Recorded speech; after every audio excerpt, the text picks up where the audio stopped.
Item ಯಾವುದೇ ಇರಲಿ try ಮಾಡಿ ಆಚಿ ಚಿಕನ್ ಮಸಾಲಾ.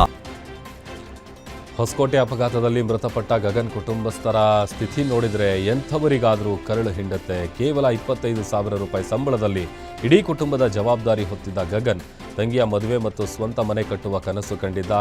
ಗಗನ್ ತಾಯಿ ಲಕ್ಷ್ಮೀದೇವಿಯವರು ದೃಷ್ಟಿಹೀನರಾಗಿದ್ದು ಮಗನೇ ಅವರ ಕಣ್ಣಾಗಿದ್ದ. ಪ್ರತಿದಿನ ತಾಯಿ ತೆಗೆದುಕೊಳ್ಳಬೇಕಾದ ಔಷಧಿಗಳಿಗೂ ಈಗ ಹಣವಿಲ್ಲದ ಪರಿಸ್ಥಿತಿ ನಿರ್ಮಾಣ ಆಗಿದೆ. ವಯಸ್ಸಾದ ತಂದೆ ಮತ್ತು ಅವಿವಾಹಿತ ತಂಗಿಯ ಭವಿಷ್ಯ ಈಗ ಅಂಧಕಾರದಲ್ಲಿದೆ. ಹೋಗಿ ಬರ್ತೀನಿ ಅಂತ ಹೇಳಿ ಹೋದ ಮಗ ಶವವಾಗಿ ಬಂದಿರೋದನ್ನು ಕಂಡು ತಾಯಿ ಅನ್ನ ನೀರು ಬಿಟ್ಟು ಪಾಪ ಕಣ್ಣೀರಿಡ್ತಾ ಇದ್ದಾರೆ. ಹಾಡಹಗಲೇ ಮನೆ ಕಳ್ಳತನಕ್ಕೆ ಯತ್ನಿಸಿದ ಖದೀಮನನ್ನ ಗ್ರಾಮಸ್ಥರು ರೆಡ್ ಹ್ಯಾಂಡ್ ಆಗಿ ಹಿಡಿದು ಪೊಲೀಸರಿಗೆ ಒಪ್ಪಿಸಿದ್ದಾರೆ. ಶಿವಮೊಗ್ಗದ ಸಾಗರ ತಾಲೂಕಿನ ಹೊಂಕೇರಿ ಗ್ರಾಮದಲ್ಲಿ ಘಟನೆ ನಡೆದಿದೆ. ರೈತರೊಬ್ಬರ ಮನೆಯಲ್ಲಿ ಕಿಟಕಿ ಬಾಗಿಲು ಮುರಿದು ಒಳನುಗ್ಗಿದ್ದ ಕಳ್ಳ ಬೆಲ್ಲ ಮಾರಾಟ ಮಾಡಿ ಕೂಡಿಟ್ಟಿದ್ದ ಸುಮಾರು 50,000 ರೂಪಾಯಿ ನಗದು ಹಾಗೂ ಚಿನ್ನಾಭರಣ ಕದ್ದಿದ್ದಾನೆ. ಬಳಿಕ ಪರಾರಿಯಾಗಲು ಯತ್ನಿಸಿದ ವೇಳೆ ಗ್ರಾಮಸ್ಥರ ಸಮಯ ಪ್ರಜ್ಞೆಯಿಂದ ಆತ ಸಿಕ್ಕಿ ಬಿದ್ದಿದ್ದಾನೆ. ಕಳ್ಳತನ ಮಾಡ್ತಾ ಇದ್ದ ವೇಳೆ ಅನುಮಾನಗೊಂಡ ಗ್ರಾಮಸ್ಥರು ಒಟ್ಟಾಗಿ ಸೇರಿ ಖದೀಮನನ್ನ ಬೆನ್ನತ್ತಿ ಹಿಡಿದು ಸ್ಥಳದಲ್ಲೇ ತರಾಟೆಗೆ ತೆಗೆದುಕೊಂಡಿದ್ದಾರೆ. ನಂತರ ಆರೋಪಿಯನ್ನ ಸಾಗರ ಗ್ರಾಮಾಂತರ ಪೊಲೀಸರಿಗೆ ಒಪ್ಪಿಸಿದ್ದಾರೆ.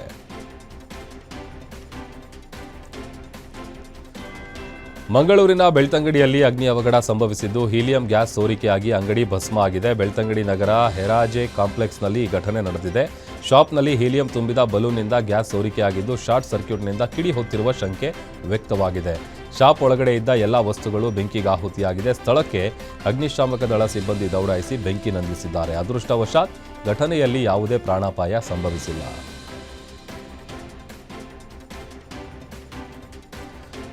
ಬೆಂಗಳೂರಲ್ಲಿ ಪೋಷಕರನ್ನ ಹತ್ಯೆಗೈದ ಆರೋಪಿ ರೋಹನ್ ಭಟ್ ಸದ್ಯ ಪೊಲೀಸ್ ಕಸ್ಟಡಿಯಲ್ಲಿದ್ದು ಮಾನಸಿಕವಾಗಿ ವಿಚಿತ್ರವಾಗಿ ವರ್ತಿಸುತ್ತಾ ಪೊಲೀಸರಿಗೆ ತನಿಖೆ ನಡೆಸಲು ಸವಾಲಾಗಿದ್ದಾನೆ. ಅಮೆರಿಕದಿಂದ ಬಂದಿರುವ ಈತನ ತಂಗಿ ಪೋಷಕರ ಸಾವಿಗಿಂತ ಹೆಚ್ಚಾಗಿ ಅಣ್ಣನ ಸ್ಥಿತಿಯ ಬಗ್ಗೆ ಆತಂಕ ವ್ಯಕ್ತಪಡಿಸಿದ್ದು ಅಣ್ಣನ ವಿರುದ್ಧ ದೂರು ನೀಡಲು ನಿರಾಕರಿಸಿದ್ದಾರೆ.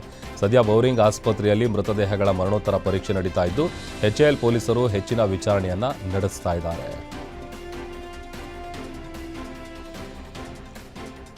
ಚಿಕ್ಕಮಗಳೂರಿನಲ್ಲಿ ಅರಣ್ಯ ಇಲಾಖೆ ವಿರುದ್ಧ ವಿಚಿತ್ರ ಪ್ರತಿಭಟನೆ ಮಾಡಿದ್ದಾರೆ. ಮೂಗಿಗೆ ಹತ್ತಿ ಹೂವಿನ ಮಾಲೆ ಹಾಕಿಕೊಂಡು ತರೀಕೆರೆ ಮೂಲದ ಗಂಧದ ಬೆಳೆಗಾರ ವಿಶ್ವಕುಮಾರ್ ಪ್ರತಿಭಟನೆ ನಡೆಸಿದ್ದಾರೆ. ಜಮೀನಲ್ಲಿರುವ ಗಂಧದ ಮರಕ್ಕೆ ಸೂಕ್ತ ಪರಿಹಾರ ಸಿಕ್ಕಿಲ್ಲ ಅಂತ ದಿನಕ್ಕೊಂದು ರೀತಿಯಲ್ಲಿ ಪ್ರೊಟೆಸ್ಟ್ ಮಾಡ್ತಾ ಇದ್ದಾರೆ.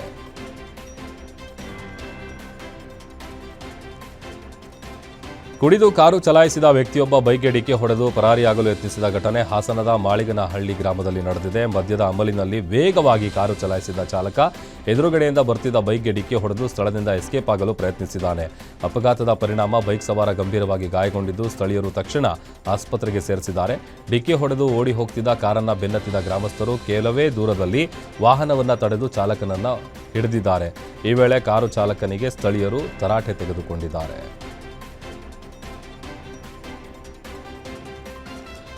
ಕಸ ಸಂಗ್ರಹಿಸಲು ತೆರಳಿದ್ದ ಪೌರ ಕಾರ್ಮಿಕನ ಮೇಲೆ ಹಲ್ಲೆ ನಡೆಸಿದ ಘಟನೆ ಮೆಹಬೂಬ್ ನಗರದಲ್ಲಿ ನಡೆದಿದೆ. ಹಸಿ ಕಸ ಮತ್ತು ಒಣ ಕಸವನ್ನು ಬೇರ್ಪಡಿಸಿ ಕೊಡಬೇಕು ಅಂತ ತಿಳಿಸಿದ್ದಕ್ಕೆ 3 ವ್ಯಕ್ತಿಗಳು ಪೌರ ಕಾರ್ಮಿಕನ ಮೇಲೆ ಹಲ್ಲೆ ನಡೆಸಿದ್ದಾರೆ ಅಂತ ತಿಳಿದು ಬಂದಿದೆ.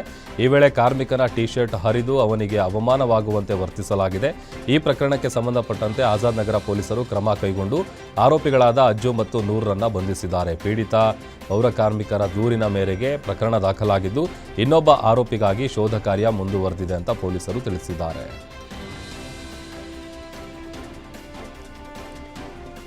ಮಂಗಳೂರಲ್ಲಿ ಬಿಜೆಪಿ ಮುಖಂಡನ ಮನೆಗೆ ನುಗ್ಗಿ ದಾಂಧಲೆ ಕೇಸ್ಗೆ ಟ್ವಿಸ್ಟ್ ಸಿಕ್ಕಿದೆ. ಮಂಗಳೂರಿನ ಕೋಡಿಯಾಲ್ ಬೈಲ್ನಲ್ಲಿರುವ ಬಿಲ್ಡರ್ ಜಿತೇಂದ್ರ ಕೊಟ್ಟಾರಿ ಮನೆಗೆ ನುಗ್ಗಿ ದಾಂಧಲೆ ನಡೆಸಿದ ಆರೋಪದ ಮೇಲೆ ಎನ್ಎಸ್ಯುಐ ಕಾರ್ಯಕರ್ತರಾದ ತನುಷ್ ಶೆಟ್ಟಿ ಮತ್ತು ಅಂಕಿತ್ ಶೆಟ್ಟಿಯನ್ನ ಬರ್ಕೆ ಪೊಲೀಸರು ಬಂಧಿಸಿದರು. ವಾಹನ ಓವರ್ಟೇಕ್ ಮಾಡಿದ ಕ್ಷುಲ್ಲಕ ಕಾರಣಕ್ಕೆ ಜಗಳ ಆರಂಭವಾಗಿ ಅದು ದಾಂಧಲೆಯಲ್ಲಿ ಅಂತ್ಯವಾಗಿತ್ತು ಅಂತ ಹೇಳಲಾಗಿತ್ತು. ಈ ಘಟನೆ ನಡೆದ 1.5 ವರ್ಷದ ನಂತರ ಈಗ ಅದೇ ಪ್ರಕರಣಕ್ಕೆ ಸಂಬಂಧಪಟ್ಟಂತೆ ಜಿತೇಂದ್ರ ಕೊಟ್ಟಾರಿ ವಿರುದ್ಧವೂ ಎಫ್ಐಆರ್ ದಾಖಲಾಗಿದೆ.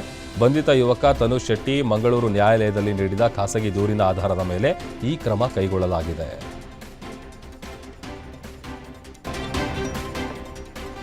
ಚಿಕ್ಕಮಗಳೂರು ನಗರದ ಬಾರ್ ಅಂಡ್ ರೆಸ್ಟೋರೆಂಟ್ ಮಾಲೀಕರಿಗೆ ನಗರಸಭೆ ಅಧಿಕಾರಿಗಳು ಶಾಕ್ ಕೊಟ್ಟಿದ್ದಾರೆ. ಜಯನಗರದ ಬೆನಕ ಬಾರ್ ಅಂಡ್ ರೆಸ್ಟೋರೆಂಟ್ ಪಕ್ಕದಲ್ಲಿ ಮದ್ಯ ವ್ಯಸನಿಗಳು ಎಸೆದಿದ್ದ ಕಸವನ್ನು ಬಾರ್ ಒಳಗೆ ಸುರಿಯುವ ಮೂಲಕ ಮಾಲೀಕರಿಗೆ ಬಿಸಿ ಮುಟ್ಟಿಸಿದ್ದಾರೆ. ರಸ್ತೆ ಬದಿ ಕಾರ್ನಲ್ಲಿ ಕುಳಿತು ಕುಡಿಯುವವರಿಗೆ ಸಪ್ಲೈ ನೀಡುತ್ತಿದ್ದ ಬಾರ್ ಸಿಬ್ಬಂದಿ ವಿರುದ್ಧ ಆಕ್ರೋಶ ವ್ಯಕ್ತಪಡಿಸಿದ ಅಧಿಕಾರಿಗಳು ಸ್ಥಳದಲ್ಲೇ 10,000 ರೂಪಾಯಿ ದಂಡ ವಿಧಿಸಿ ಪ್ಲಾಸ್ಟಿಕ್ ಹಾಗೂ ಗ್ಲಾಸ್ಗಳನ್ನು ಜಪ್ತಿ ಮಾಡಿದ್ದಾರೆ.